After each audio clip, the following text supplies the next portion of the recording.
अरे भाई, क्या सहरी और हिजर अब तक मार्केट से वापस नहीं आए?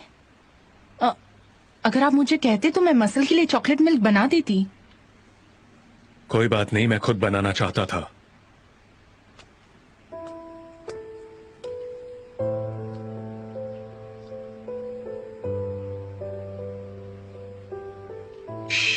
ये सो रही है।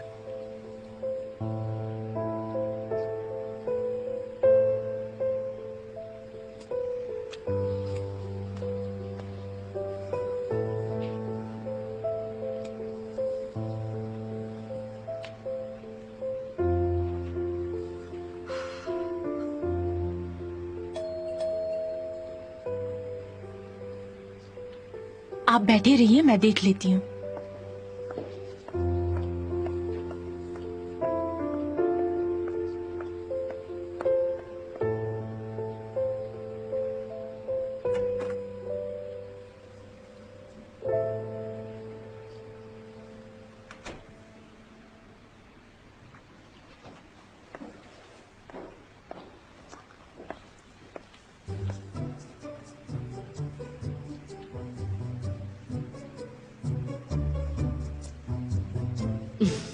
तुम्हारी वजह से राजकुमारी उठ गई।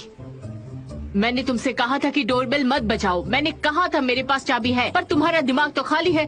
तुम्हें तो मेरी बात कभी सुननी ही नहीं होती है। खाली है बिल्कुल।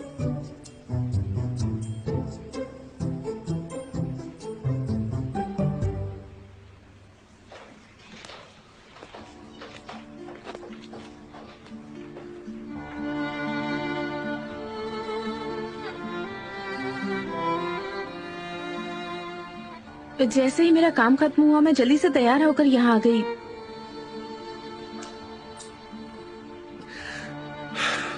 मरियम, आज से ये तुम्हारा नया घर है। मेरा घर है क्या? मुझे कुछ समझ नहीं आ रहा। तुम ये क्या कह रहे हो? इसमें समझने जैसा कुछ भी नहीं है। अपने नए घर में एंजॉय करो।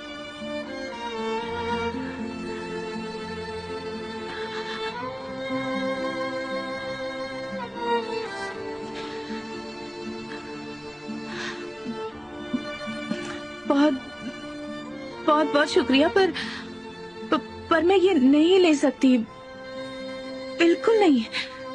ये तुम्हारे लिए नहीं है मरियम, ये तो हसन के लिए है। हसन और मैंने दो आदमियों की तरह आपस में बात कर ली है। तुम्हें बस ये चाबी रखनी है और कुछ नहीं।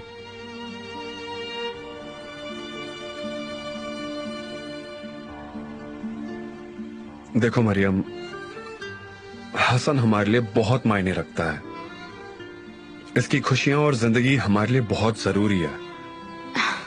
मैं प्रेग्नेंट हूँ और तुम एक प्रेग्नेंट औरत को दुखी नहीं करना चाहोगी, है ना?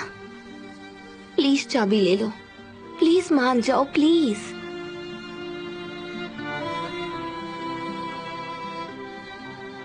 प्लीज ले लो।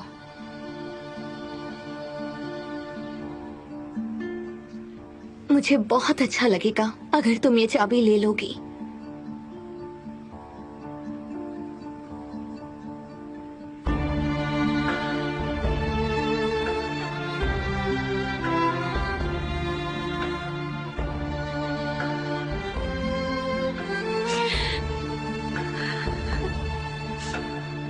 अपने घर में अपने बेटे के साथ आराम से रहो।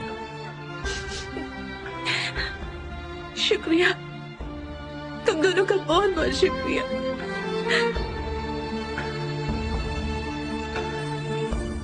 तुम्हें डोरबेल नहीं बजानी चाहिए थी। मैंने तुमसे मना किया था, पर तुम कहाँ मेरी बात सुनने वाले हो।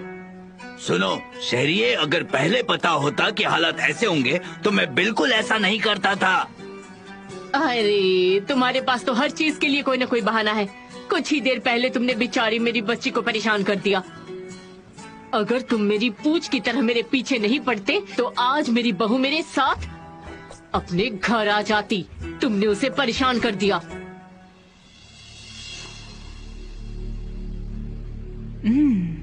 तो आप लोग मार्केट नहीं गए थे। आप इस मामले में दखल दे रहे हैं। नारिन भी कोई मौका नहीं जाने देगी। अब तो उसके पास मसल का बहाना है।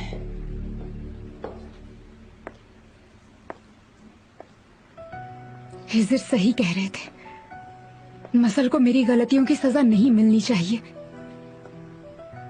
मैं ऐसा नहीं होने दे सकती। पर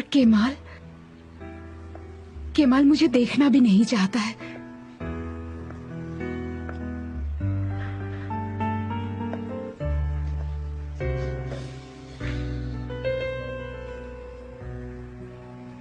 हे ऊपर वाले, मदद कर।